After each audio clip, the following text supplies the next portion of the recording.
welcome to Waffen Pilot with Penny Bradley. And before we get to our guest, Eric Hecker, I want to make a statement for my audience. I have recently been contacted by more than one man who thinks he has a telepathic connection to me. It ain't happening. Get over it. I have telepathic connections with 8 individuals that have been ongoing for years, and nobody else extra is part of the party. So please come back to reality. And if you need to see someone professional and get help, please do. Just because I'm a woman on air does not mean that you have the right to do this. Thank you to everyone else for tolerating my rant. Welcome, Eric. I understand you wanted to talk about Majestic 12 today. Yes, I did. And you didn't have to apologize to me for what you had to do. I understand that entirely. It's interesting, the variety of folks that reach out. Some are helpful. Some are helpful, for sure. Some are less than helpful. So I apologize that you're having to go through that. Because of the nature of what I talk about, there are a lot of unstable people out there who are contacting me. Now, I don't want anybody out there going off the deep end because they're listening to me. I don't want anybody out there, they're contacting local government people. I don't want anyone out there harassing anyone. It's just, we're exposing the truth. If you want to do something, write to your Congress critter and ask for an investigation of the CIA for child trafficking. Do not mention space or they will deep six your message. Just ask for the Congress to investigate the CIA for child trafficking. That is the extent of what I am asking the public to do. And please, don't try to have a telepathic connection with me. I have shielding up. It won't get through. So, back to MJ12. I know we have been talking this week about the Majestic 12 stuff, and I have shared documents that I had bogarted. Yep. And I don't know what all you've found. So well, I do appreciate you sending those over. I did start to look into them, but as always, there's piles and piles of things to dig through. So they're in my to-do list. So thank you very much. We're winding up getting to the conversation faster than I was able to go in that direction, because there was a couple of other rabbit holes that I had gone into recently that I'm still kind of lost in and trying to get back out of. Technically, the MJ12 thing just kind of really fell on my lap because I've been following through my work for quite some time now a gentleman by the name of Lloyd Berkner, who I track back as far as Byrd's first Antarctic expedition. Wow. That's a ways back. Right. So this guy's been in this game a long time that I've been tracking him. So, I mean, from the Antarctic expedition to he had apparently a very meritorious career in the military where he got credit for winning some battles, that it was Wow. his techno advancement of some of the stuff at the time that he finagled to figure out radars and things differently that really did some big stuff for technology and for battles at the time. And he had that on his resume, and a multitude of other interesting, I guess you'd say, energy related things. And that eventually got him over into Brookhaven National Labs in a peculiar little office that was intended or titled, I guess you would say, for the purposes of basically disseminating the information learned at Brookhaven through all of, collegiate offices and things like that. So that's Hmm. what they were saying his job So was. he was head of propaganda.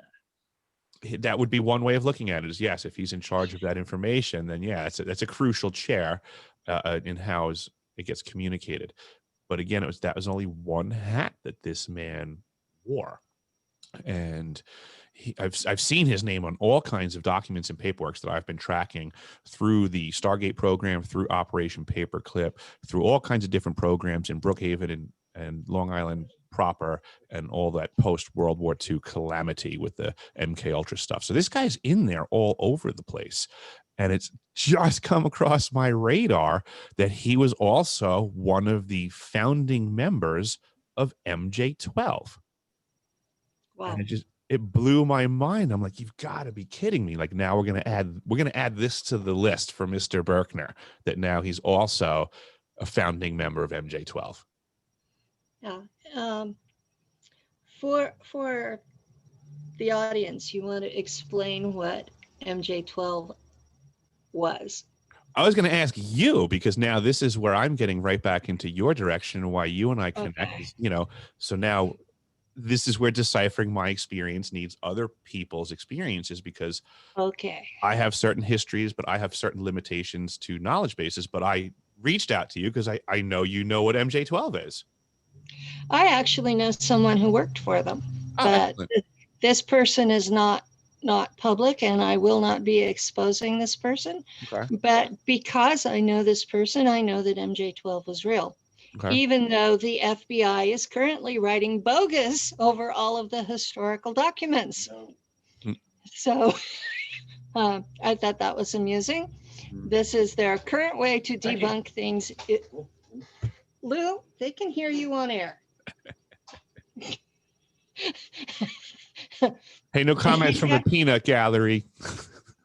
He's having problem with the cat. Oh, that's all right. It's funny. She's playing with my green screen. Oh, that's funny. If the cat comes through, that'd be fantastic to pull off. Oh yeah, no. The green screen was $80. I would rather it not be destroyed. Thank you. So,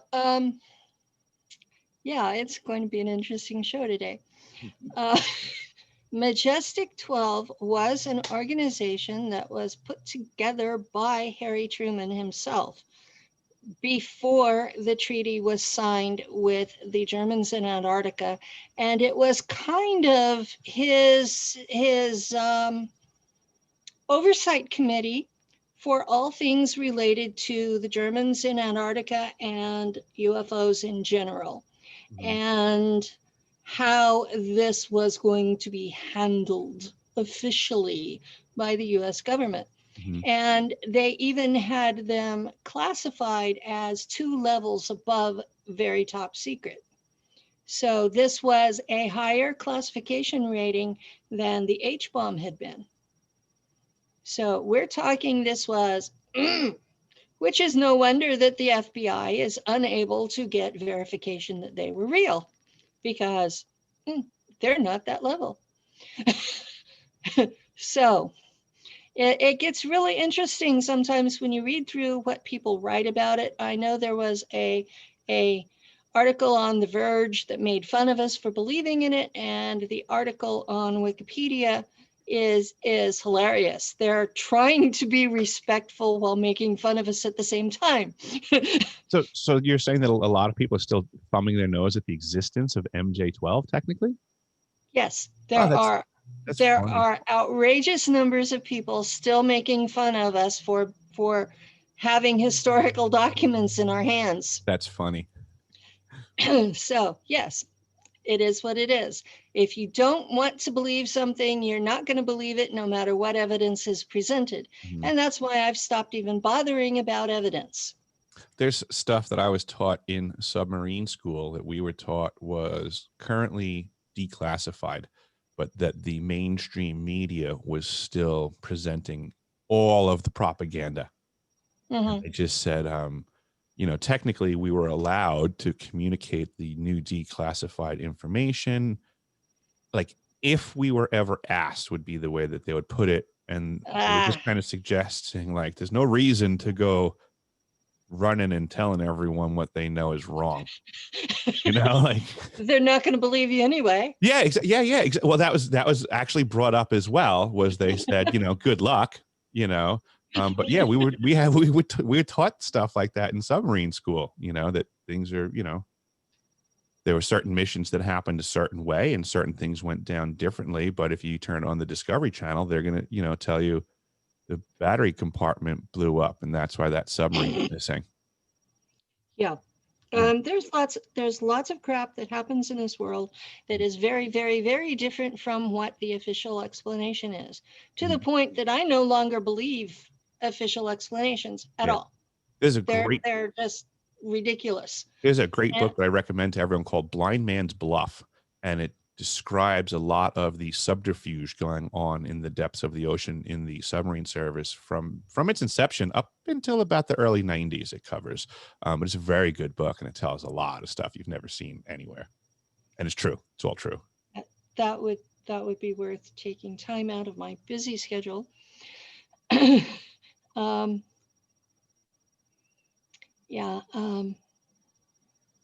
I had just pulled up the MJ12 list of names, and just oddly enough, if you go to Wikipedia, the Lloyd Berkner's the first name on the list technically. Yeah. So I thought that was funny too when it gets pulled up. And then another big name on there that we're on radio, so you have to read the names. Oh, absolutely. I'm just looking at it myself for reference that Berkner is there. We have Bronk. We have Vannevar Bush, which is a big name in the Bush family. I'll admit I'm less versed on Vannevar Bush than I am some of the other Bushes. There's also James Forrestal, Gordon Gray, Roscoe Hillencotter, Jerome Clark. Let me interrupt a minute. Yep. On the list that Gary McKinnon pulled up out of the U.S. Navy's computer, there was a ship named for Hillencotter. Yes, that's correct. Yes. So this is quite consistent with that. Yeah, absolutely. Jerome Clark Hunsaker, Donald H. Menzel, Robert M. Montague, Sidney Sowers, Nathan F. Twinning. Twinning rings a bell to me for some reason. I'm not 100% sure why. And Hoyt Vandenberg. Vandenberg seems like an old family money name to me. But another one that I find interesting. There's an Air Force base in California that's Vandenberg, and they were used to test missiles. And I used to live near it when I was in junior high. And I just clicked on his name. It says he was the second director of the CIA. Very interesting. Hoyt Sanford Vandenberg, second director of the CIA, was also MJ12, apparently. Yeah. And then Hunsaker, I just find interesting, being a child of the 80s, a latchkey kid, so to say. I saw the name Hunsaker on the list, and the first thing that popped out into my head was the movie Lethal Weapon, which was about covert operations, the CIA, the illegal drug trade, and black projects and things being at such a secret level, and you have no idea what you guys are getting yourselves into. You don't want to mess with this, and blah, blah, blah. That was the plot of that movie. The main character, the evil guy, his name was Hunsaker. That was the last name of the super secret bad guy. I didn't remember the details of the movie, just that it was a action movie where the plot was that this was a guy from deep state. Yep. From the kind of black ops that I was in. Yep. And his name was And yes, I was in those kind of black ops when I was younger. For those of you who think that my 65-year-old disabled chubby body is not acceptable, I have not always been this age or this size. So I was totally unthreatened when you came to Alaska, technically, Penny. Good. I didn't mean for you to be threatened. No, I'm just teasing. No, I got off the plane, had to go through your COVID check for Alaska, And on the way out, they're telling me I have to keep a 6-foot distance from everybody. And the first thing I do is hug you. Right. We showed them. And the guard was like, all righty then. Yep. Take that, rules and regulations. Yeah, well, I did promise to stay at your house the whole time I was there, and I only broke that twice. It was worth it. You had to go see Alaska. Yeah, That's like, it's a pretty state. it's gorgeous. It's really, really gorgeous. I was there in midsummer, and it is true that the sun never sets. Mm-hmm. So, Well, we just passed solstice, so that's a big turning point for us now. Everybody gets all excited that we're headed back in that direction because we're at the peak of darkness right now. I took the dog for a walk this morning, and it was I don't know, 9 something. It was still pretty darn dark out. I was looking extra careful for moose in the shadows. and yes, folks, there are moose in Alaska. Yep. We just got warned off the other day. We were taking the dog right over by the train tracks. We go strolling and taking our usual routine. And fortunately, people look out for each other here because one of the neighbors started screaming and yelling from the second floor window of their house to not go. They must know the path we go on. And they just started yelling. They said, "There's 2 moose. There's 2 moose." And we went in a different direction and came about. And there was 2 big male moose. And we would have crept right up on them. And one of them was already laying down to begin with. And we would have startled the heck out of him. Fun. No, not at all. The dog would have run. My girlfriend would have run. And I would have been a moose speed bump. Okay, my understanding about Majestic 12 is that anytime that there was a crash of a UFO, that they would send someone to investigate, and that they would pick up the witnesses, and they eventually had the mind wipe technology that's used in the space programs, and they would erase their memory of the event, just like they disclose in the Men in Black comedies. And so if that didn't work, because it doesn't always, then they would intimidate these people. And if that didn't work, then the people would disappear. And there were lots of witnesses that suddenly went mind blank or suddenly disappeared. So we seem to have a strong streak of not listening to authority in at least the American people. And to be honest, that gives me hope. We're not all sheep yet. But okay, they went through, and after the Germans in Antarctica buzzed the White House in 52, when Eisenhower was sworn in, he signed the treaty with them. And after that, it became official policy to be completely top secret, for the public to not be told the truth, because they thought it would induce panic. Now, you have to understand, this was only 20 years after Orson Welles had done The War of the Worlds on radio, and people had killed themselves and their families. That had induced nationwide panic to the point people were killing themselves. So this is 20 years later, and they know that most of the UFOs are Germans from space. So they know they are not a threat to national security as long as they don't shoot them down. Well, then we started getting ETs showing up. And the last figures that I had were that there were 125 ET races who have treaties with the United States and therefore permission to come into our airspace. Now, all you folks doing CE5, those are the folks you're contacting, because anybody else comes into our airspace, they get shot down. And yes, we do have the technology to shoot them down now. So, what I find interesting and irritating and embarrassing as an American is we lost to the Germans in Antarctica. We were given a peace treaty that allowed us to believe that we were still running our own country. And yet we have not done the same for the nation of Germany who surrendered to us. I think that's, I'm going to cuss. I think that's a fucking dick move on our part. I'm going to fill you in on an oddity in this conversation that I think you're going to really appreciate. When I went to Antarctica, I had no SSP thoughts in my head. I didn't have that realization in my life yet at all. I'd had plenty of odd life experiences that I was, collecting. Mm-hmm. But here I am at the South Pole, a historian in my head still.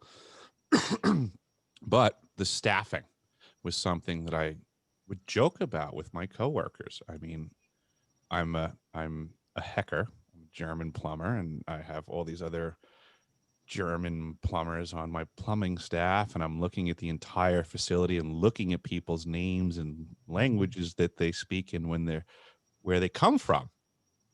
The vast majority of them were from Germany, and we used to joke around on my crew.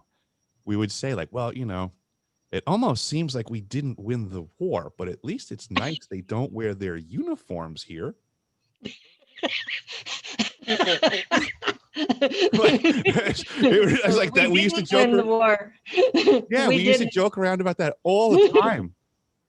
That's something that I've had people argue with me. Well, of course we won the war because blah, blah, blah, blah, blah, blah, blah. And I go, why do you think our foreign policy has not changed one iota since Eisenhower? I would tease the German scientists. We are the policemen of the world. Who put us in that position? Why is it that you can elect from one party this time and the other party the next time, but nothing ever changes? Right.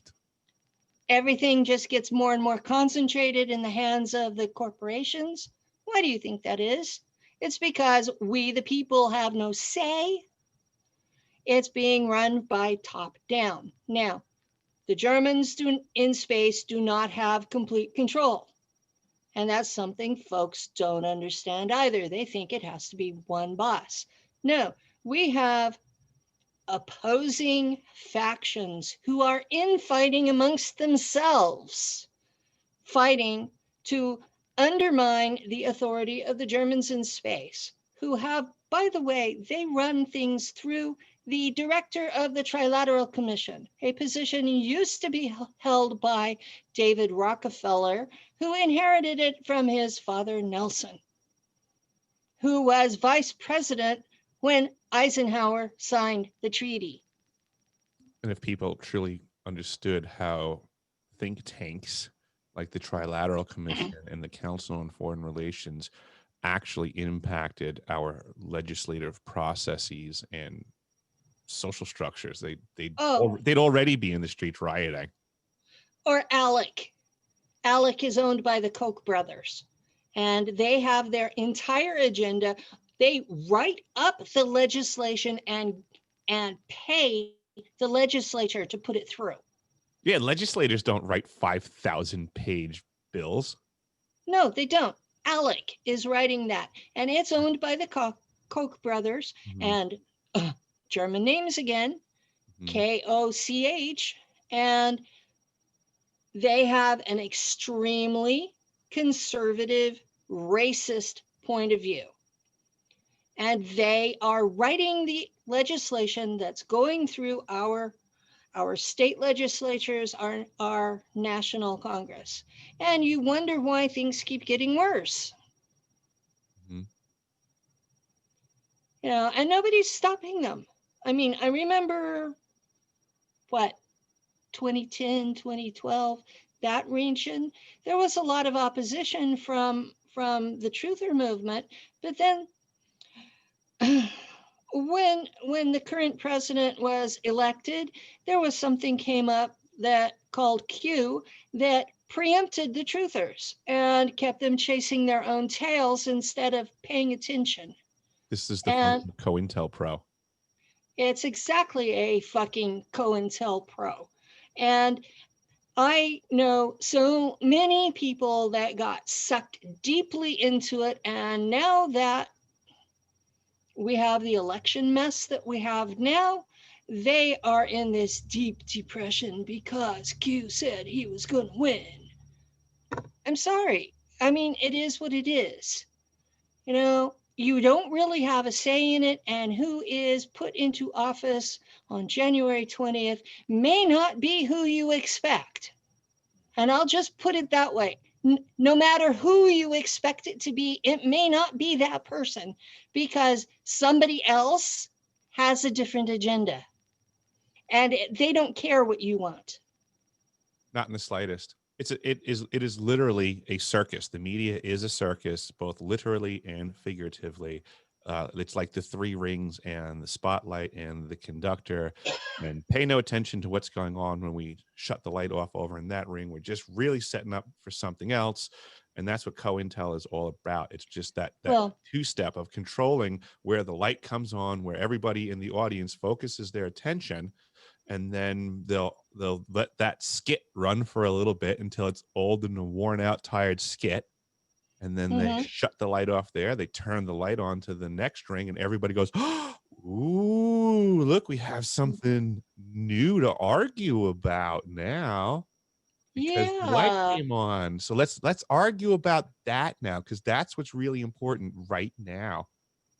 Well, that and during the Obama administration, those of us who were paying attention were aware that there was legislation put through in a NDAA, which funds the military and therefore has to be passed. Okay? There was legislation added to that that allowed the Voice of America to give propaganda that they would normally give to other countries to the American people as well. And the effect of this was that it was now legal for the media to lie to you. And this was when Fox News became suddenly very popular. I'm kind of flipping out a little bit that you just said what you just said, because I had something written down that I was going to bring up called Project Troy. Have you heard of it?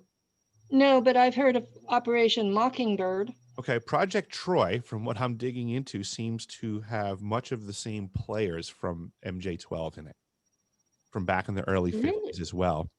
And it is all about the Voice of America radio network and the first time that they found that the Soviets were impeding upon it.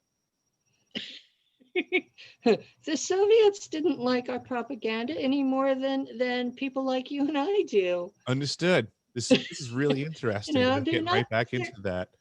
I don't understand why everybody thinks that other countries, the people are stupid. They're not. The Soviet Union did not get to be an empire physically the size of the United States by being stupid. Right. And people are like, you know, well, they're the Russians. They're evil. They're stupid. They're communists. Well, right now they are more capital. Right there. Right now they are more capitalist than the United States is because we take everything in our tax base, we keep our people poor, and we give that money to the corporations. Yep.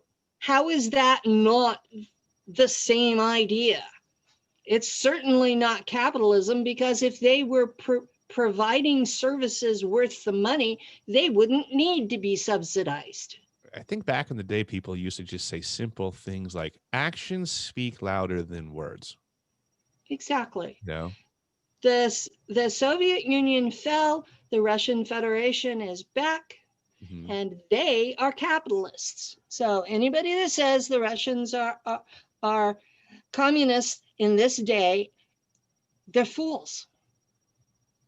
Point blank. People have a belief system. What the Draco in space would call raka. We have the belief of this post-Soviet country because of all the Soviet propaganda. I mean, this was billions It's of because dollars of, were invested on people having that opinion that Russians are oh yeah, dumb. my generation, we were literally taught the Russians are gonna bomb us. You have to learn how to get under your desk so that you can survive a nuclear bomb. Mhm. Sorry, school desks are not gonna save your ass from a nuclear bomb. Mm-hmm. That was just And then the long fear and short of porn. this, was there really an actual threat, or were there just corporations manipulating nations to get funded? Okay, from my background in space, the United States, the all of the allies, and every nation that has nuclear weapons are buddy-buddy in space. They're running these programs together, Correct. and they are propagandizing their people on Earth so that they can raise taxes to pay for it. All these All wars these are, missing trillions of dollars in the Pentagon budget, they're going into the space program. there will never be an all-out war like we used to have. We're past that now. Because of what's going No. on in space, the machinations of war will be displayed almost like seasonally, like mating Mm-hmm. birds, you know. Everybody's going to come out and bump their chests and show what they're all about and lock horns a little bit here and there. But that's about it. It's just like war And season. Like, animals have mating season. We have war season now. there will be weaker ethnic groups that will be genocided. That will be what goes down. They are culling the stock, trying to get a more pliable version. I had in my head a kinder term. I was thinking assimilated, but I mean, it's still none of No, it's good. they're not planning to assimilate them. That's why they're bombing the countries that they're bombing. Mm-hmm. They're doing it in the name of oil or now lithium. But the truth of the matter is that these countries have ancient technologies that our people have just now started to realize we're actually technologies instead of just rocks. And they finally figured out how to use some of them. And they're trying to figure out how to reverse engineer them and use them for our military. What I think is amazing is we've had super soldiers for 20 years talking to the public about being used as super soldiers. And what is it? In the last month, we've had how many articles about the Chinese making super soldiers, and the French are genetically modifying their soldiers to make them better. And well, of course, the United States has to do it to keep up. And we've been talking about super soldiers for decades. I've seen stuff with my own eyes in 1994, things that were done that were way beyond the capacity of a standard human being. Yeah, well, They were up there. Putin has been complaining about American super soldiers for how long? Decades? A decade at least. Mm-hmm. Only he's calling them Anunnaki because they are so much bigger than normal humans that he can't fathom that there are people that have been shot up with drugs, people that have been DNA modified. We had Navy SEALs on my submarine base that I would almost say were batched out. Like we had a whole bunch of dudes that almost looked like they were like carved out of the same mold. Yeah. It was intense. Now, I have to ask, what are those individuals thinking? Because they see how much different they are than everybody else. How do they function? Are they limited to the base because they're obviously top secret? You know, do they have any quality of life of their own? Do they have any freedom of choice? I couldn't answer all of those questions, but what I could say is the ones that I saw were training harder than I've ever seen anyone else train or even heard of training technically. I used to joke around and say that you could set your watch by these guys doing laps around the base. Mm-hmm. But when I say doing laps around the base, I mean for days. Yeah. At the same pace. These guys Mm-hmm. run in formation. I won't say run, a solid jogging pace in a good tight formation. I would say maybe 6 wide and maybe 8 to 10 deep, in a nice tight formation. And they would run the grinder, the main drag of the base, for days. And you could just, and they weren't losing pace. You could sit in the smoke pit, and they're going to come around again, come back around, you know, and they didn't stop. And that was, I mean, I knew why they were training that way, is they insert really far away from where they got to be. And guess what? You're hoofing it. So, Yeah. welcome to training to running for a week.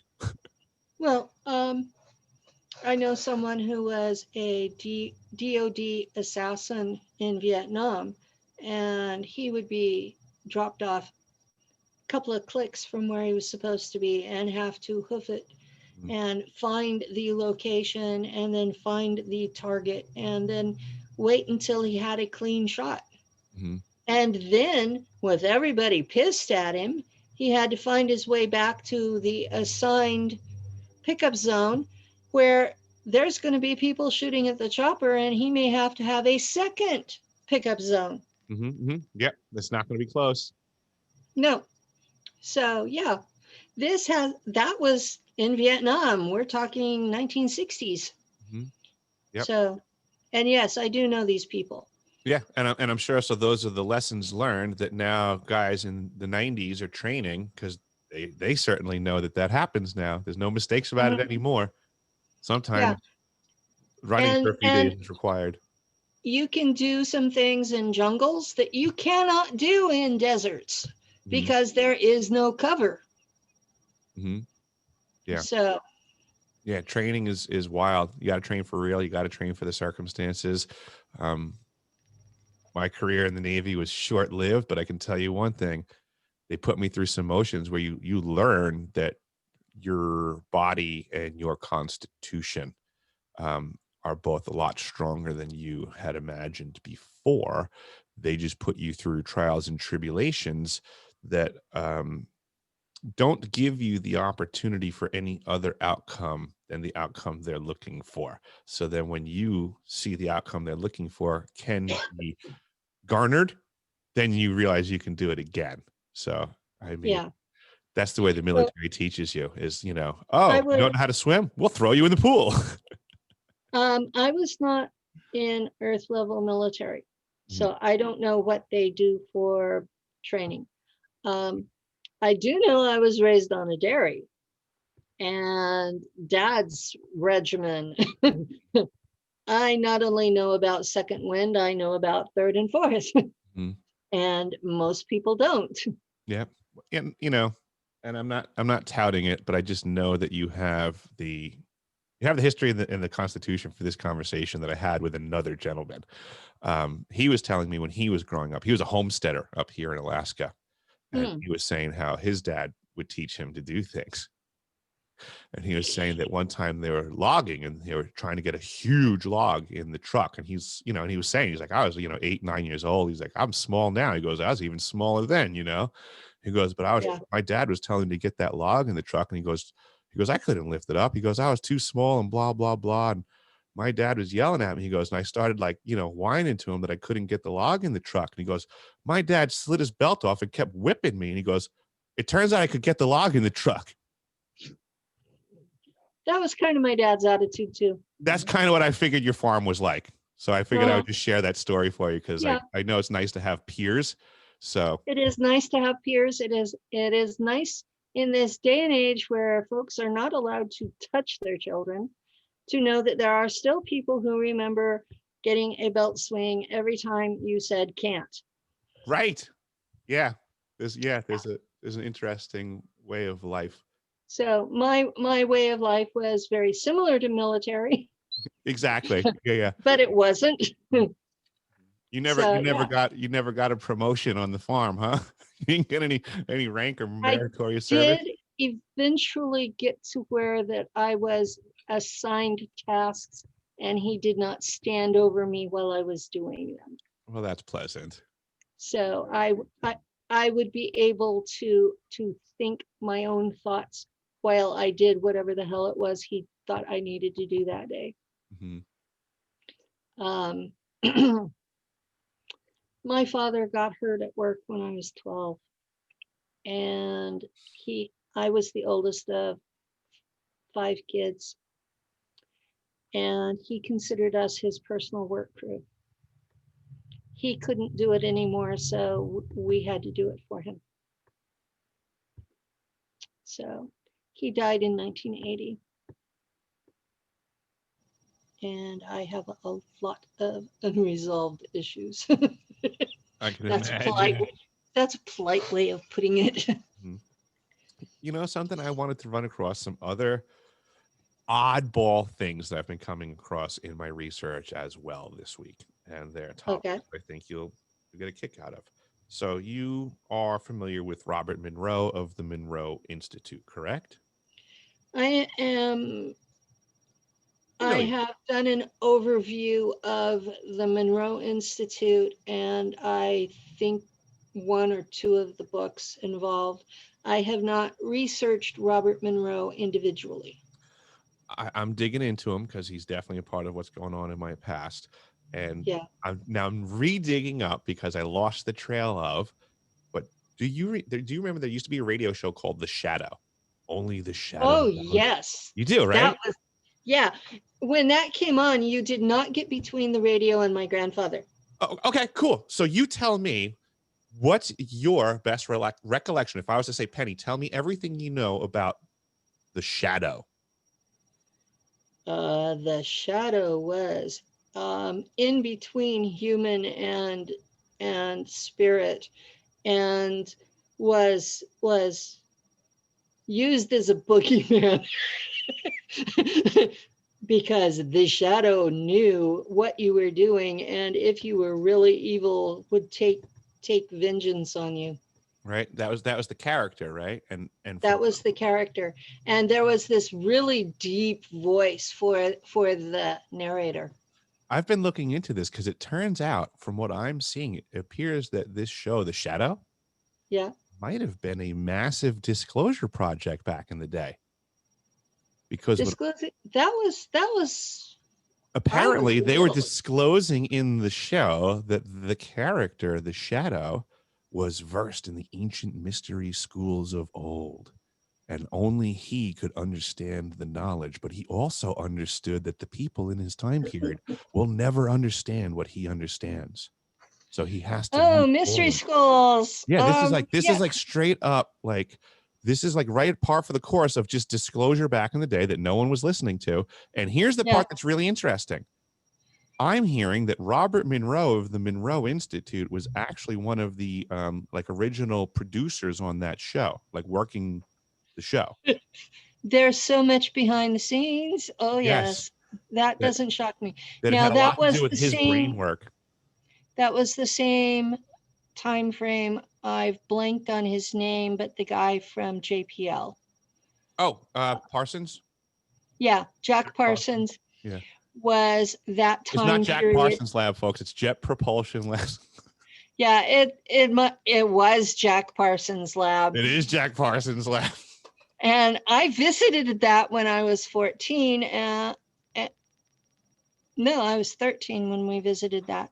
And it was soon after I visited JPL that I was abducted and taken to a Baphomet ritual. I came up on the radar because I had to have a military background investigation in order to visit JPL.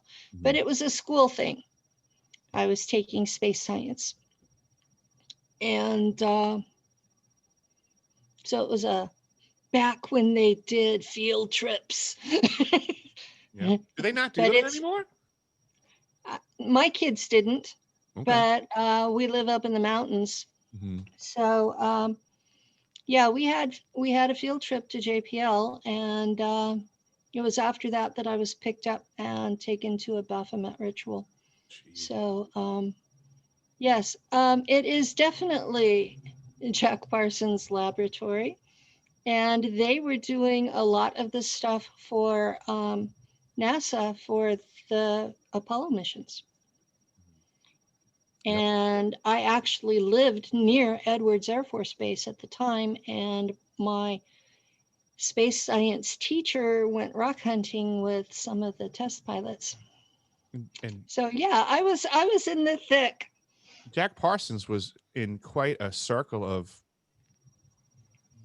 really eccentric folks, I guess you would say. It would be putting it really nicely. He was in a circle of serious occultists. Yeah, I mean, occultists, I think, might even be being nice too. They're I bordering on think a Satanism. lot of I think a lot of occultists would be insulted that he would be considered one of them Yeah, I mean, and I don't. because he was that extreme. Yeah, so I don't even know how to place him. I would almost say he might have been a practicing Satanist with some of his friends. I'm not certain.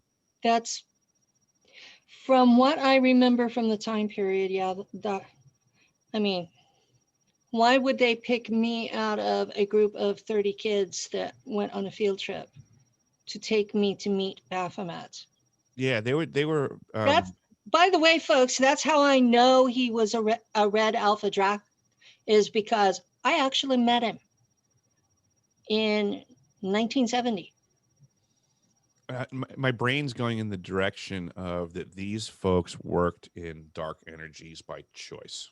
And it goes in Yeah, the direction of, again, I quote Mark Passio a lot lately, but his words ring true on a lot of stuff. He's a hard person to discount.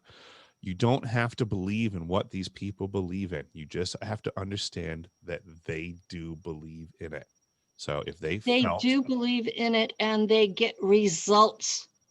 if they feel that doing some ritual is going to get them the outcome that they're looking for, they'll do the ritual. That's And they don't care who they hurt in the process. That is correct. They are very organized, and bad people organize faster than good people. Unfortunately, that's what history teaches us time and time again. Yeah, that's because they feel threatened from the beginning, so they organize together and for self-defense. Where the rest of us think, well, gee, we're the majority, we don't have to worry.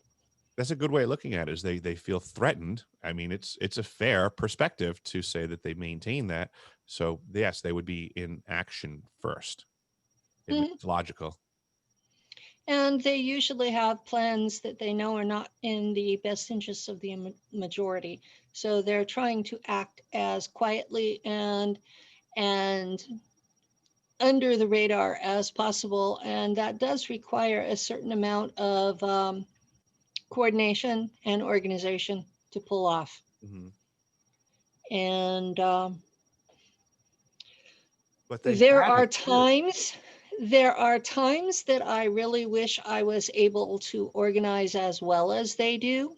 It would make the job of disclosure a lot easier, but I'm not into the practices that they were. I have ethics. One of the biggies for me is you don't kill living people. You know? It does make it challenging, but this is it's frustrating because this is the issues with war, more or less. And in something like this, it's a war. It is kind of a good versus evil thing, and it is challenging when you cannot simply reduce yourself down to the low level of your enemy. Yeah, because you do need to, if you're going to change yourself in the process, then your enemy has already won. exactly. That's effectively what they want.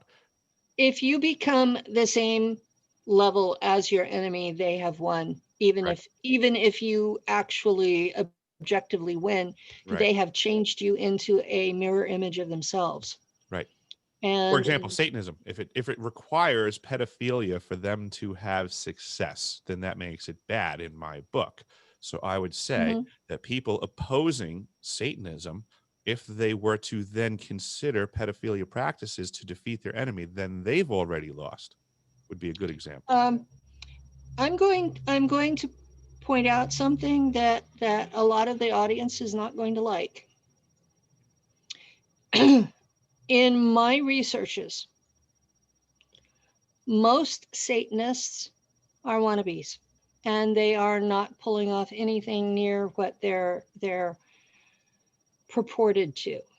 Okay, there is no actual being that is Satan, and as far as I can find, there are 5 very ancient beings who are all ETs, who are operating different religions, and they are the groups that most people understand as Satanist. And it's really, really hard to overcome that propaganda, because you don't have to worry about the Church of Satan. They're actually just a bunch of atheists that are pulling everybody's legs so that they can um, stop the overwhelming Christianity of the government. But on the other hand, Baphomet worshippers are trading in adrenochrome, which is taken from children who are being tortured. Uh, Moloch worshippers actually still sacrifice their firstborn, and if they don't kill the kid, they have to raise it as trans, the other gender. Um, and they are the ones who are doing the stuff like in the movie Eyes Wide Shut. And then there are the folks who worshipped Marduk, and they sacrificed babies to him. And there's a couple more. It's my understanding. Azazel is even in the Bible, and he was the one that they sacrificed the scapegoat to. And these are real religions that go back thousands of years, and each one has a different ET as their god. These are not what people think they are. I had been reading something recently that was stating that, again, whether this is true or not, I don't know. This is what was stated, that Marduk was in control of planet Earth by whatever contract or edict or whatever for a very long time. But that I think in 2016 or 17, that he was removed from power Mhm. and put on trial and effectively killed. Do you have any info on that? And I want to start with the idea that he was. Do you agree that he was in power? Was that a factual statement? Yes, Okay. that's a factual statement. Um, the Galactic Authority, the government of the galaxy, considered him to be the rightful ruler of Earth. Okay. How did that Still happen? does. That's because that's because there is a cyclic thing among the Jahami. History knows them as Anunnaki, Okay. where that they have this device called the Tablets of Destiny, Okay. and it passed between the royals every 2,000 years. And Marduk had it for the last 2,000 years. And is that just a For possession thing technically? No, it's you own this device that is basically a terminal onto the computer that runs the matrix. So you are literally the god of gods while you have this.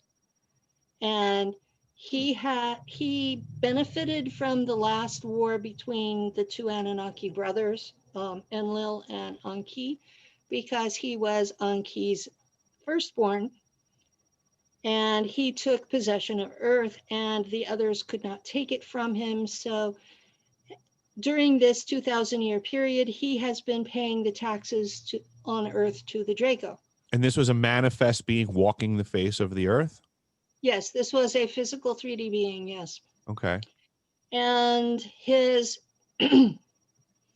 tour of duty, I guess is the best way to look at it, Mhm. was up in September of 2017. Okay. And he turned over the tablets to Tiamat, who is a reptilian dragon person, and she chose someone else to have them. And I'm not going to talk about that part. 10-4. But So Marduk's not a title then? It's a name for the person that had the tablet. Marduk is the name of the individual who had them. Is there a And title that goes to that? Yeah, there's a title. It's called the L. Okay. EL. Okay. And the L is if you look through historical records, the L is the chief god. Mhm. And Temple Bethel. yeah. And so after he was no longer L, he was arrested by the Galactic Authority for crimes against a sentient race, which would be us, because he was accepting child sacrifices. Now, there's a lot of complicated rules in the galaxy. One of them is that if the humans do it to each other, they won't intervene. But since the humans were offering children to him and he accepted, he was in trouble. Got you. And there are rules about consent, that if you don't say no, you've said yes. And that is consistent with what Mark Passio says. Yes, guys, I have studied Mark Passio's stuff. Probably way more than I have. Probably, yes. In most departments, I think you've probably studied things more than I have. Well, I'll put it this way. When I remembered being in Schwarz's sauna in space, I was trying to figure out what I was remembering. So I did a lot of research, and I have come to the conclusion that Schwarz's sauna in space is not the same as the SS on Earth were. It's also not the same thing as the Order of the Black Sun. And I feel like I've always noticed the differences in your descriptions technically. So I think you're getting it out there right. I would say from the way you communicate those things, I would take the Schwarzschild from you as very much more educational, like a school. It was. They gave you black goo, and then they taught you to use your psionic abilities in a science way and to harness the energy of the emotions you still had after the black goo, which were mostly anger or anger related, to take that energy and apply it to the psionics to have a more powerful effect. And in a lot of ways, we were very much like Darth Vader.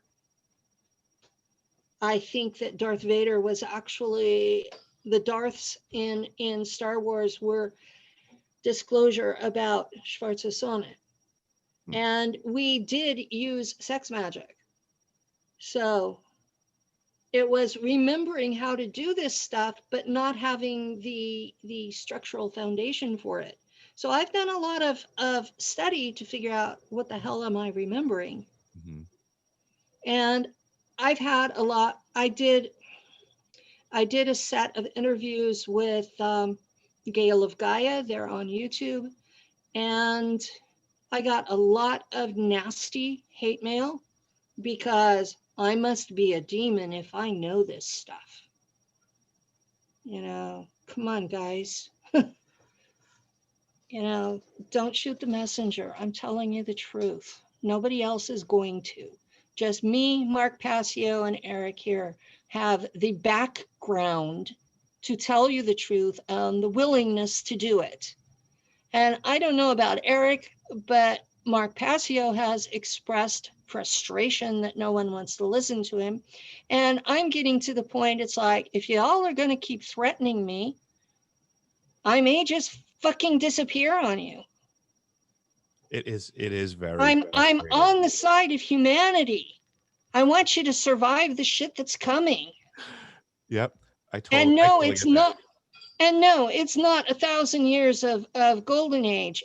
We are in the worst part of space where there is the most trash, the most junk, and the trash hitting the sun creates solar flares.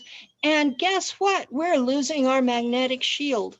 So, you're going to be sitting here with no shielding and all the space trash.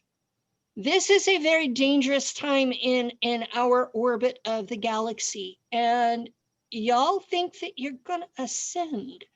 Sorry guys, ascension is dying, and then your spirit may go wherever your vibration takes it. But in the meantime, you ain't gonna be here. Here's a secret wisdom from the ancient teachings of the masters that all of the positive thinkers don't understand and will fight to the death and say that I'm wrong. And it's the only thing that they'll put energy into, is that they can't just think positively. They actually have to do something. In this war, which it is a war, you actually have to do something. You can't just think positively. And that's the only thing that'll get people mad and engaging with me, is they'll say, "Oh, you're wrong. How dare you say that? You can't say that I have to do something." Yes, I can. There's something else. You will never get rid of the darkness by ignoring it.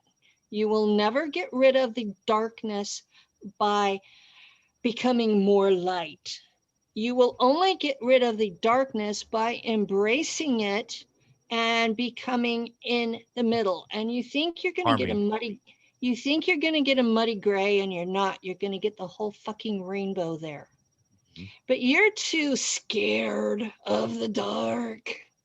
That's more or less it, is that people can't look at their shadow self. They can't do the work that it takes. They don't have the constitution to be that honest with themselves. But boy, they can apply that scrutiny outwardly. Everybody has outward scrutiny, and they can give you all of the criticisms of everything else outwardly. But boy, you want to look inward on someone, and you'll get defense mechanisms and triggers so fast and furious. I have reintegrated 31 altars. Mm-hmm. And those altars have committed some incredible crimes. Mm-hmm. And when I reintegrated the altars, they became part of me. And I had to deal with that part of me had done these things. So I'm sitting there and I'm doing my inner work. I'm having to embrace my evil altar as part of myself. This is the work that shadow work is about, is saying, yeah, part of me is pretty bad, but I'm choosing to love it anyway. Because if I don't love myself, all of myself, then I'm no good to anybody. And then even in that exact same vein, right? So now, by assessing yourself, growing and learning, the honest person can look backwards and assess that they made a mistake in the past and grow from it, as painful as that may be. To not go through this process is simply ignoring your past, not growing from your previous mistakes, and continuing to be not a better person. I mean, better's better. If you can improve yourself, then that should be a goal. Better's better. Well, it's spiritual bypassing. Mm-hmm. And out of all of the current gurus out there, Jeff Brown is the one that I think nails it. You have to deal with that you have a dark side. You have to embrace it. You have to do the work of sitting there looking at yourself instead of saying, oh, I don't have that. That's not me. Yeah, how many people? Yeah, it is. Everybody else sees it except you. If you could literally sit down with a list in front of you of every mistake you've ever made, how many people would actually have the backbone to do that? I wonder. I have made so many mistakes, and I don't want to see the force that would have to die for me to read that list. Yeah, it's like, how many pages do you want it to be? I have fucked up in so many ways, so many years, and And people tell me, but Penny, you're my elder. And I'm going, do you know how I got to this point? It was by doing the work that you don't want to do. And you know something? I actually imagine someone like you, that if I actually could produce this list, right? If I could sit this down in front of you and go, Penny, look what I came across here. This is for you. It'll help you with your efforts in the future. You're the person that would actually be like, damn it, but thanks. Exactly. Yeah, I would do that. I mean, you know, Yep. it's I was I was to the point that I hated myself so much that I could not keep living that way. Mm-hmm. And when the NSA activated my memories, and I could remember blowing up planets full of sentient beings equal to or superior to humans, the guilt was overwhelming. I was having trouble living with that. I still have times I have trouble living with that. And it wasn't made easier when an ET group whose planet had been destroyed approached me about talking to the real Federation, the Germans. They called their group Das Bundes.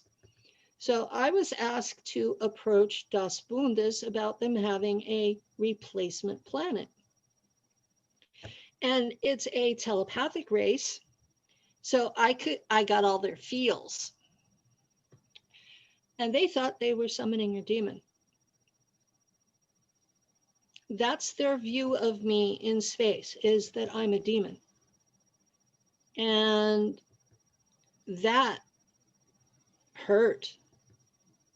That hurt that's how I'm viewed out there.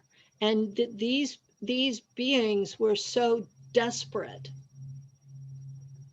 that they summoned me to help them.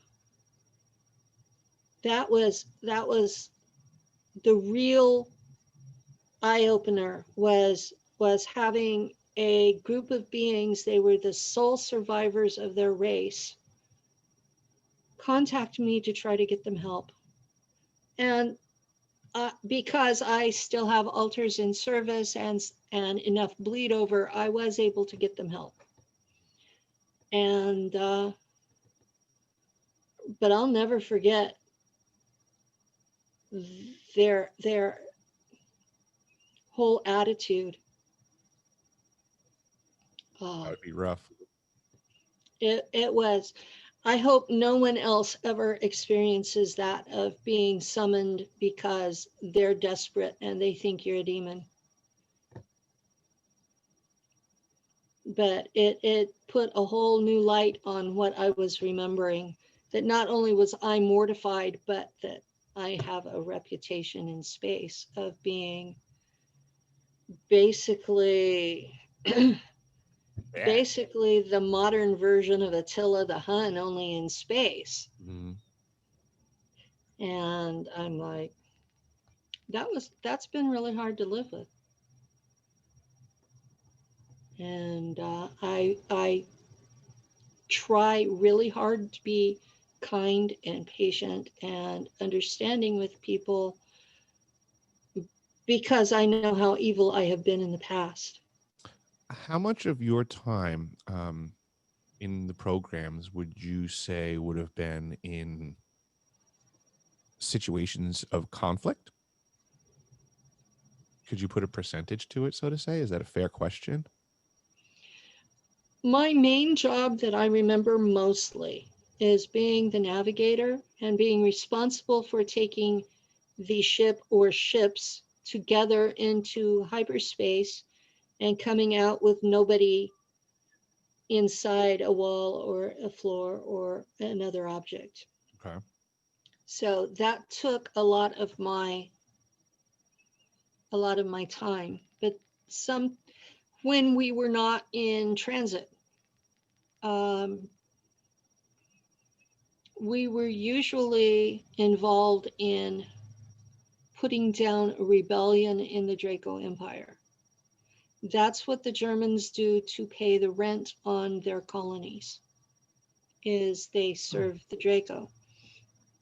And Germans are efficient and they take their responsibilities seriously and they do a good job. And when there would be like an EMF field around the planet, shielding it from electronic weapons or electronic devices, they would pull me to guide the weapons through the shielding. So my involvement would have been from the spaceship. I'd say probably 10% of my time in Nachtwaffen that I was involved in something resembling conflict. Okay. I was primarily a navigator, but I was definitely in a military situation.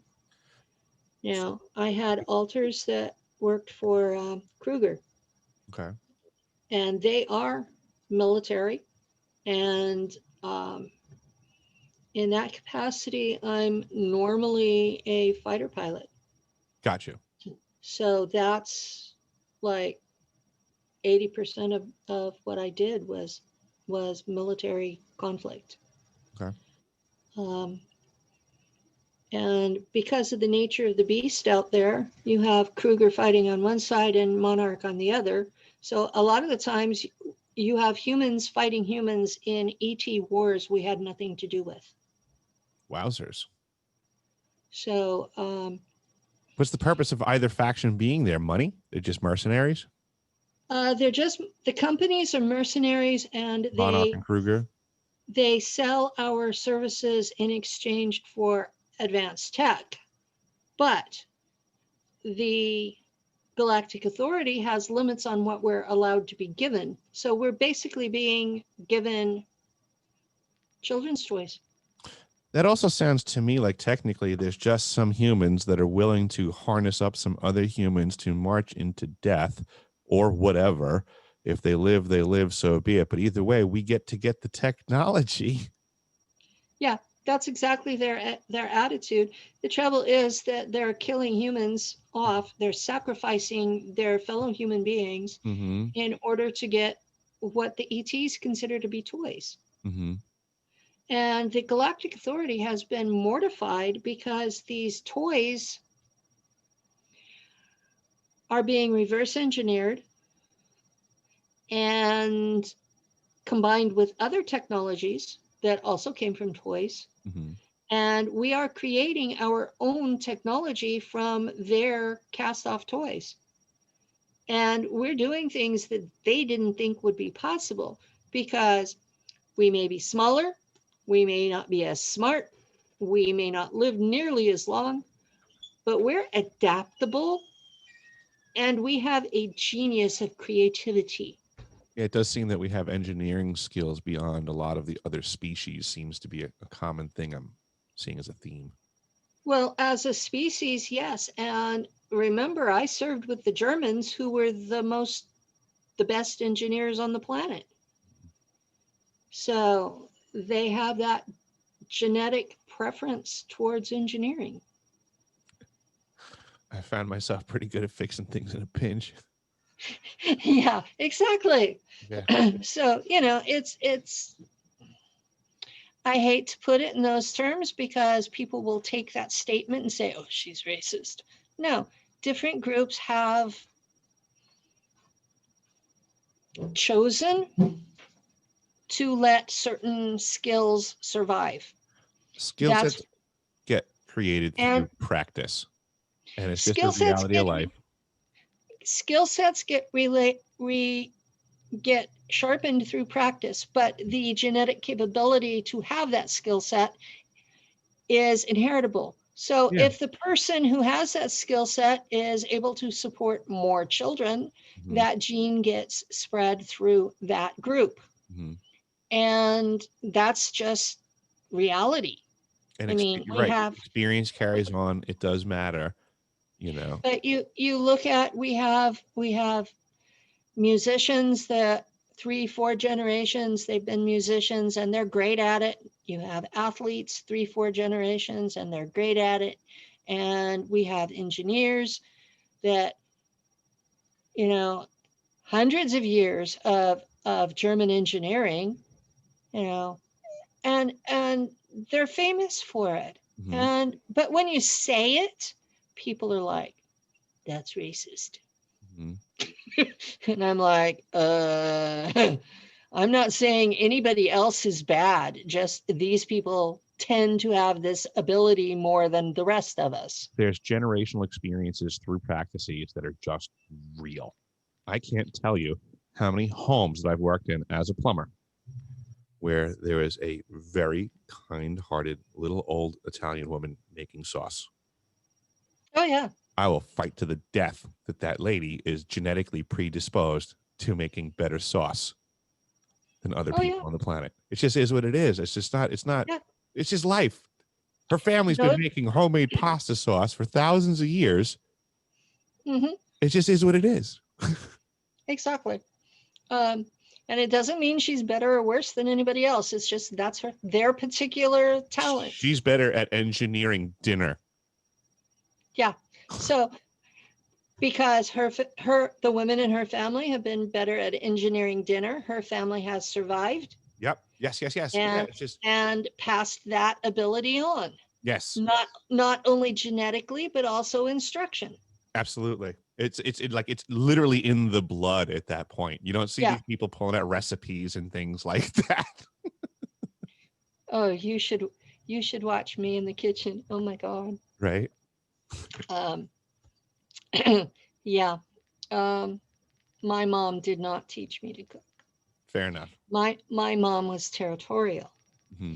and you did not touch her washing machine. You did not touch her dryer. You did not go into her kitchen. You did not, except to do dishes, because she hated to do dishes. Mm-hmm. And you did. It was her kitchen, and you know. So when I got married at 19, I didn't know how to do diddly squat and had to learn. Oh, geez. Well, both of my grandmothers had won awards at various county fairs, so I had the genetics. Oddly enough, that's outside of your tradition to be sent off so ill prepared for your man, Penny. Yes, that is outside of my tradition. I did know how to sew. I knew how to sew. I knew how to clean. I knew how to garden. I knew how to take care of animals on a dairy. I even knew how to do certain things on cars. Mm-hmm. But isn't it funny, like even that we recollect this mentality that a lot of folks probably don't even know used to exist, but like women were supposed to be like marketable for marriage and stuff like that and have skill sets and things. And I mean, good God, like I thank have God the so world has much changed. I have so much trouble talking to younger women who are thinking all men are evil and blah blah blah blah blah. I was property. Mm-hmm. My father owned me, and when I got married, he literally passed ownership of me to my husband. I'm so And familiar with this and mentality. This and is what frustrates me. Like I was contemporarily. not Go ahead. Sorry. I had no rights until 1982, when the Supreme Court declared that adult women were responsible adults. Mm-hmm. I could not even get a bank account without a cosigner. I could not get a loan without a cosigner. I could not get a job without my father or my husband's written permission. Yep, these were realities, and this is what makes me laugh now when I see ladies in the street protesting about things and saying that they need their freedoms that they don't have. And Well, I just wonder. I mean, I just well, want them to talk to you and folks from your generation so that they can find out what not having freedoms really was, because I'm confused contemporarily as to what the issue is. well, I guess I'm a heathen. where I live, they still play the game. Mhm. You go into a shop to get something done. And I've had them say it to my face. You come in as a woman, you have a chest, we're tripling the price. Oh, auto shops and stuff like that. Yeah. Mhm. And I hate to see what's happening to women that don't have a partner, because I just send Lou, and he talks to them, and he knows what's wrong with the vehicle, and they don't give him a song and dance, and they give him a decent price, except for the Chevy dealer here and their crooks. Mhm. There's always shysters in every I'm being outfit. honest, guys. The Chevy dealer in my county is. Mm. They broke my car so that they thought I would have to buy a new one from them. Wrong. I bought another used car from someone else. Mhm. So I'm not giving them any of my money. So I it used is. to enjoy going to people's homes all the time. The vast majority of homes that I would enter, it would be the wife that would be home, and I enjoyed the exchanges because I can completely appreciate they must have been treated poorly by somebody else before I showed up. Um, Mm-hmm. but I treated everybody professionally. I knew that I Yeah. was there to help, and I never expected anybody to know what I knew, or they wouldn't be calling me. Um, Yeah. but with that being said, I spoke to everybody in a way that I was hopefully educating them and not condescending. And I charged everyone what the price was. It didn't really matter. So everybody got well. I'm gonna take that back. Actually, you just made me reconsider something. I did actually change prices sometimes in certain freakishly um, affluent neighborhoods. Yeah. I You won't. figured they could afford it? No, not in the slightest. It had nothing to do with what they could afford. It had Oh. everything to do with the service they were going to require. So Oh, my okay. prices were for a standard service. Yeah. Show up to somebody's home, I would make a repair, I would leave. I made a great repair. I don't have to worry about it. Mm-hmm. Is what it is. A Moen faucet in your kitchen is rebuildable infinitely. I could go to your house with a brand new Moen cartridge and rebuild your faucet, and I can guarantee that faucet is going to work for 10 years. I'm very confident in Oh, that repair. awesome. I could do that for you. But now a normal human being will let me leave their home, and for 10 years their faucet won't have a problem, and I'll never hear from them. Not in certain neighborhoods. They're going to do a Ah. warranty check. They're going to do this. So the next week they're going to call you and they're going to tell you that the faucet was dripping, and it wasn't. But you'll go there with a smile and you'll check and you'll say, "Oh, okay, cool. Thank you. Call me back if you ever have a problem." "Oh, okay, cool." They'll call you next week. "I could have sworn I saw something dripping." Maybe they just liked you. Mm. You're turning red. I've had other customers that liked me and they treated me differently than that. These are Depends billionaires. on the These are kind of full-blown like. billionaires. These were actually some of the worst people that I would ever have to deal with. These were folks that would have trilateral commission paperwork in their magazine racks and stuff like that. These were not the good folks. So yes, I did charge them differently. Not the good folks. Yeah. Come on. You're talking about my relatives. Well, then we'll boil it down to that. You know what? If they were in the trilateral commission and I overcharged them, then you know what? It is what it is. Sue me. I have this attitude that just because you're born into one of those families doesn't mean that you're guilty of everything that the worst ones are doing. Oh, I will totally go And along with that as well. In those households, there were folks that I would say absolutely were towing the family heritage. But then there were discrepancies in the family lines. So you are right. I do not want to always paint with a broad brush to be all encompassing. So sometimes the brush can get a little bit fatter, but never does that brush get fat enough to be all encompassing and paint that broadly. good. Now, I've had folks send me hate mail Yes, I am related to those people. No, they don't claim me. Um, my family is a discarded line that was forgotten about. And when I found my family tree and started talking about it, some of them have contacted me. Most of them have been very rude. Um, I have the ones that I should say are evaluating me have been extremely polite. Some have been nice. Um, but the majority of them basically call me a piece of shit. So, you know, it is what it is. I'm not asking anything of them. It would be nice to know what the family heritage is. Um, I'm not asking for a piece of the pie. So I think they're worried about that. I believe that 100%. That's actually one of the things that I saw in these households, the old big money households. Everything became about money. It was Yeah. savage how it put brother against brother and generation against generation, and it was as if every conversation the people felt like the intent was to get money out of them. I would be privy to full blown family arguments going on, and then different people coming in and out of the room, or I'm transitioning to a different room, and I'd be getting, the ear of whoever, Mhm.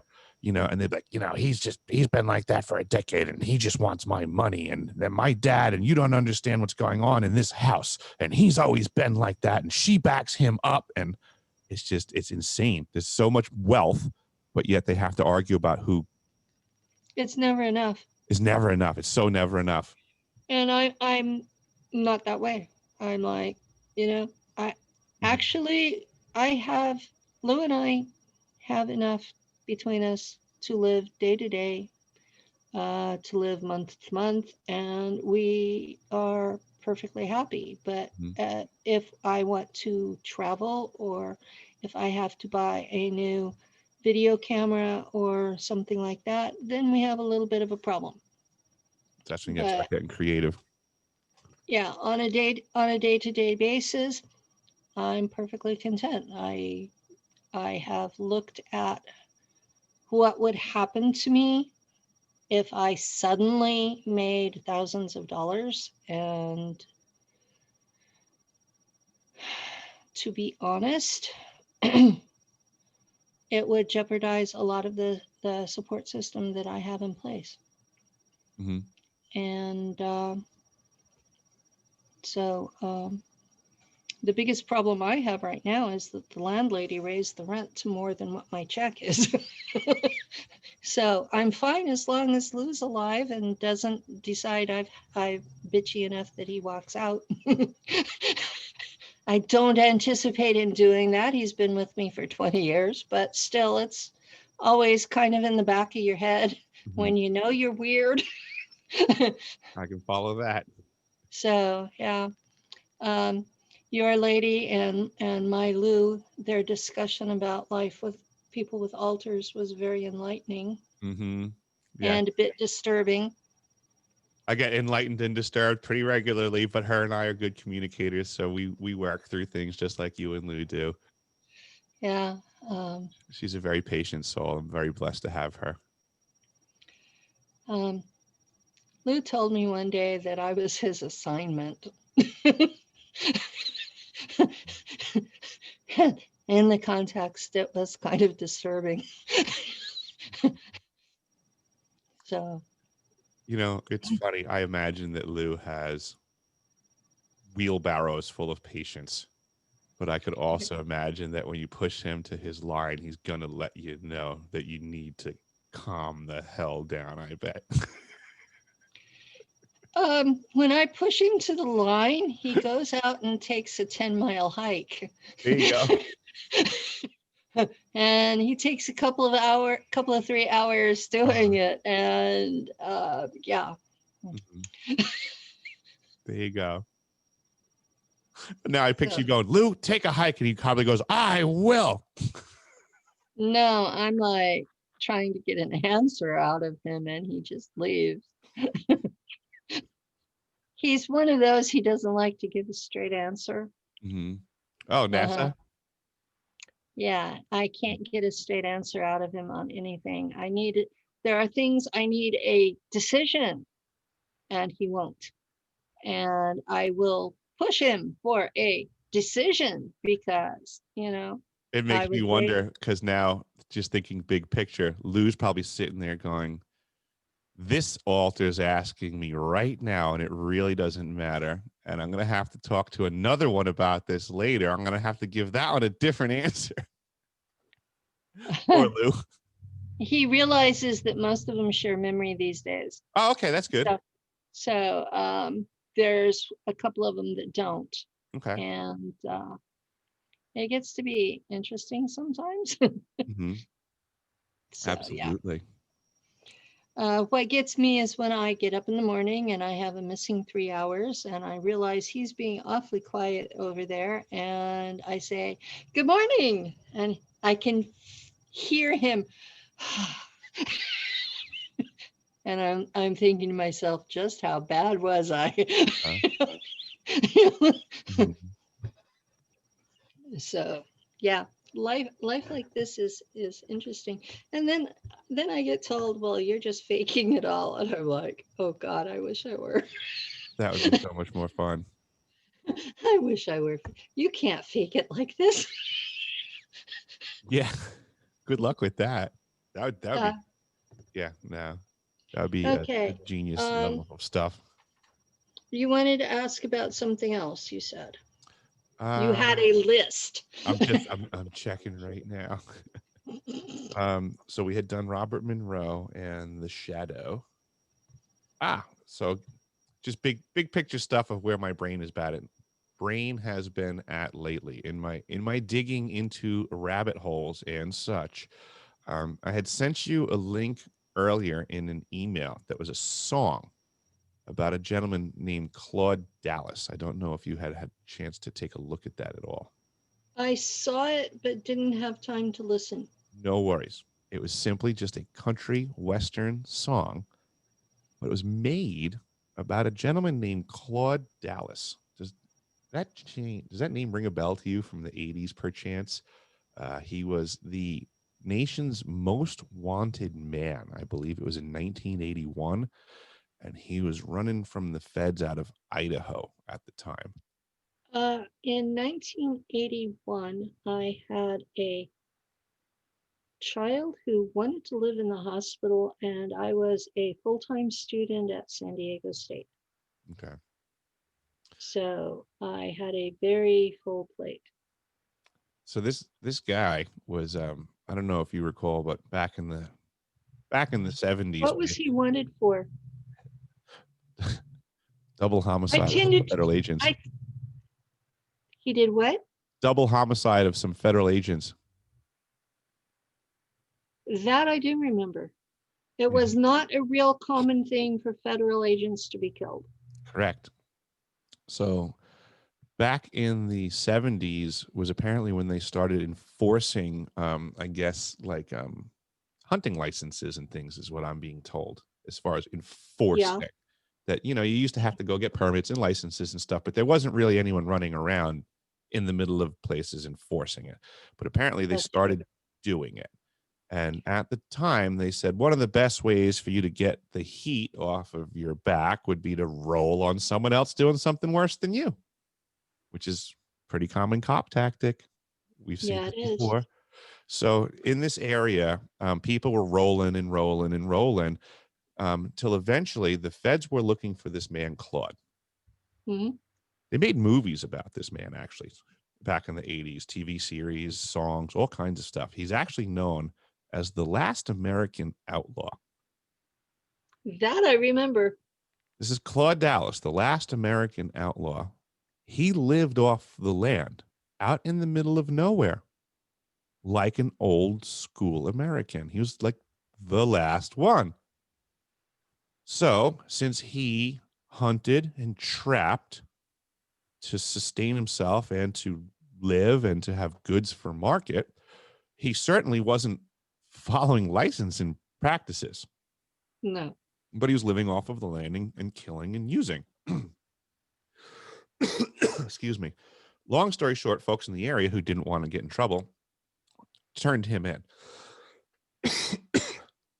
The feds went out. It would have been so simple if they had just left him alone. They could have just simply left him alone. He wasn't bothering anyone. Yeah.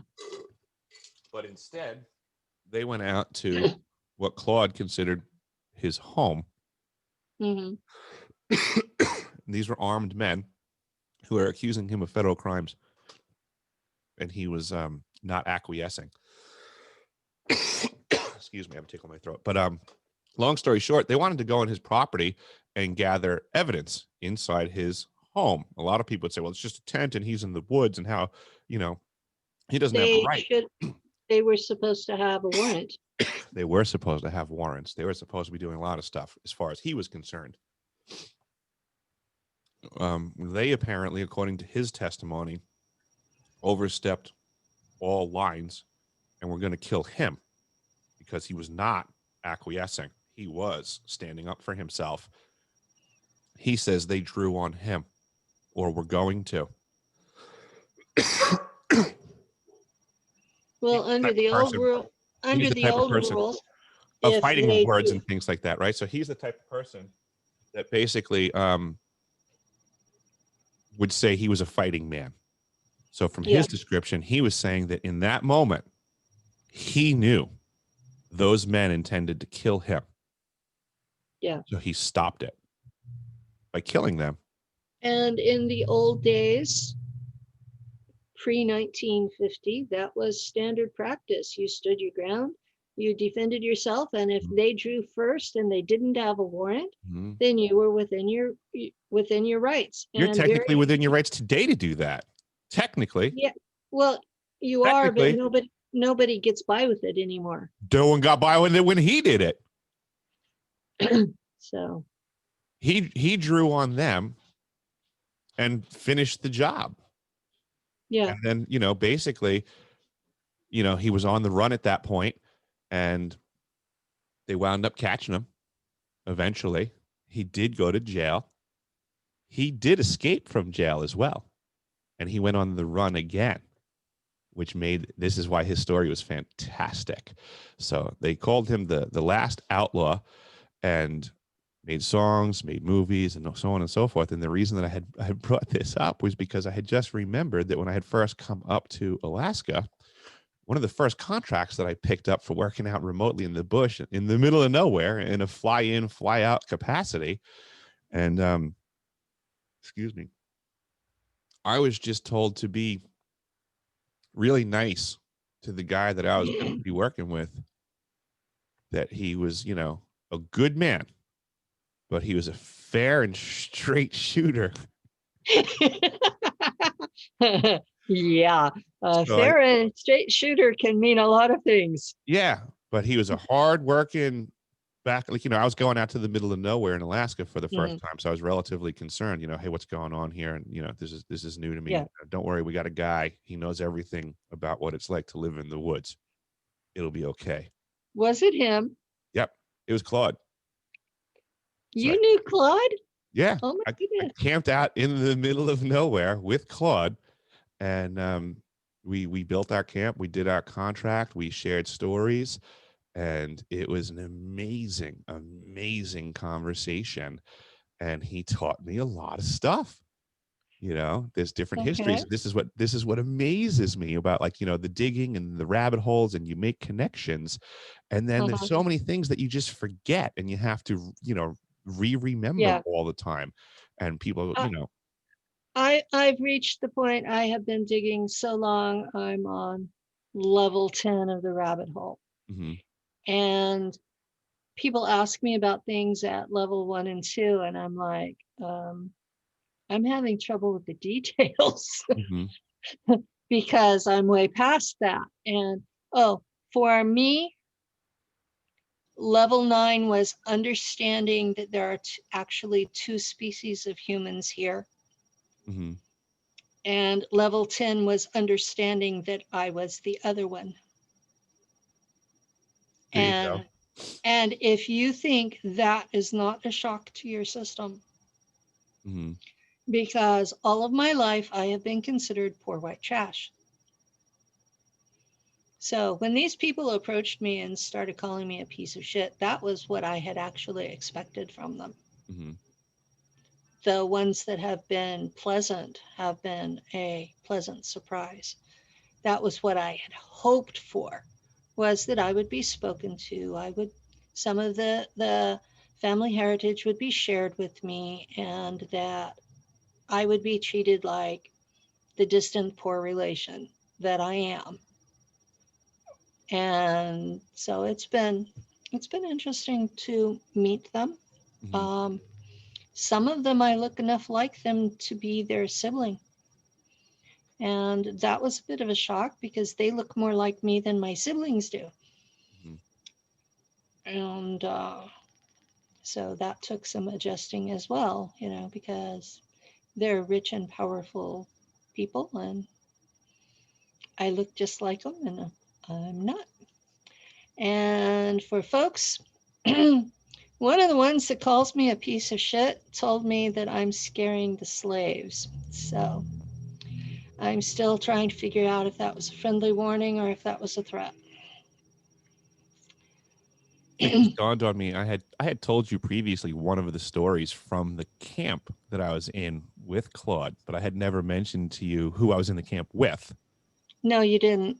So this is just a camp so Claude and I were here, and I didn't know what I was getting into technically, but a storm came and socked us in, and we had hunkered down into one tent, and it was pretty spacious. It's a weatherport tent, so it's not like we're on top of each other, but we hunkered down one structure. Might have been warmer if you had been on top of each other. Theoretically, well, we had a drip stove in the tent. We had a heat source. Oh, okay. But we were hunkering down for chance that we brought everything into one spot. We didn't intend the rest of the camp holding together. But in this process, I became educated as to who Claude was, and this is like the right time to get to find out, right? Like now that we're, Like my second husband, I found out on my honeymoon that he was a mafia hitman. yeah. Yeah. Too late to back out. I was out in the middle of nowhere with a guy that, is most known for killing people out in the middle of nowhere. So he tells me his whole story. The storm is, does what it's doing or whatever. And at one point in the night, he did retire out to what was supposed to be his tent. He didn't stay in there. The camp pretty much held together. Good. But the next morning when we woke up, I got a knock on my tent, and it was Claude outside. And, since I was the resident plumber, he informed me that in the 100-mile-an-hour winds that we had the night before, he says, and he sounded like the guy from Sling Blade, and he turns to me and he goes, I opened the door and I go, hey, Claude, what's going on? And he goes, the outhouse blew over. That's a plumbing problem.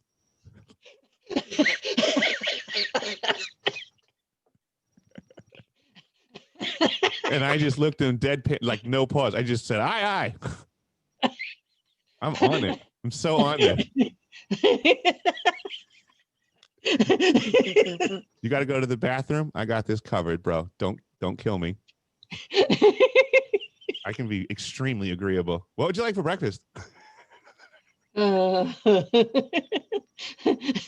I became the happiest guy on the job site. Want me to fix that for you, Claude? Don't be flipping out. Yeah, I can see you being like that. Oh, we only have a couple of minutes for you to shamelessly plug your stuff. Oh, no problem at all. I actually have a few things going on. I know you do. I am, as usual, I'm on MeWe at Deciphering My Experience. I am also on YouTube for the time being at Deciphering My Experience. I have more interviews coming up. I will be on Monday nights, 7 to 9 p.m. Eastern. I'll be on the Global Enlightenment Radio Network, so tune in this Monday. I have also been lining up more interviews. I will be speaking tomorrow with Tony Rodriguez on his show. I don't know if I'll Awesome. be able to scalp a recording out of that one or not, but we'll either hear that one on Tony's and mine, or he did say that he would love to chat with me on my show in the future at some other point. So look out for both of those. Okay. Tony and I have been talking behind the scenes a bit, trying to get to know each other a little bit more. Our stories have some similarities. We do want to discuss them. So I guess it's just a matter of, figuring out the time and, how much do we discuss stuff off of air versus on air for the people. So we're just trying to dial it in. And then recently I've known Tony. We both went public together, and we knew each other just before then. So it's been he's an incredible person. He is. Tony's a really nice guy. I enjoy Mhm. talking to him, and I think because he's a tradesman, I don't know. I guess there's a familiarity there. I don't know, with just who he is. So I feel like I Yeah. get along great with him because I just feel like he's some other schmo from the job site. No disrespect to schmoes from job sites. I usually like schmoes from job sites. Me too. That's what it They're really boils real. down to. It's just very realistic conversation, no pretenses or anything like that. So I enjoy Tony because he's just a very humble guy that can keep it very real. And then I also was lucky enough to get in touch with another guy that I know that you've been on the air with a while ago, Mr. Rex Bear of the Leak Project. He was on the team who did my initial interview. Correct. And that would have gone a lot differently if it had been just him or just Jay. But Totally understood. The combination was very hard for me. Mm-hmm. They and it was were a different time of your life and coming out and stuff. They were trying to go in different directions. Mm-hmm. And it was very difficult for me as a speaker to do that. And I look at it now and think, I didn't do a very good job on that, but it was very hard for me in the moment. I can appreciate that. I had a lot of trouble speaking about stuff when I first was talking as well. It's just like you get choked up. You're like, what do you want me to say? Yeah. And I'm glad that you've been coming on my show. I'm so happy that you have. I appreciate that a lot. And for people who are just checking us out this time, Eric and I have known each other, what is it, 2 years now? Sounds about right. Yeah. So, and Lou and I have spent time at Eric's house. So, you should say visited, not spent time. It wasn't a sentence. You visited. This is a California term. We spent time there, It is a California term, right? I'm a Californian, and Penny and Lou came to visit my big house. Yeah, no, it was wonderful to spend time with someone who actually understands what it's like to be living in a body with alters. I agree. And to not always have control over what is expressed and to have to live with the consequences of it anyway. And I was incredibly impressed by his library, and I've bought some of the books there from Abe Books. And there's another website, but Abe Books is the one that was easiest to work with. And Lou has been teasing me that I'm buying books. So anyway, we are over time. Thank you for coming. Thank you so much for having me, Penny. And for our audience on air, the next show is Ramona Speaks the Other Truth.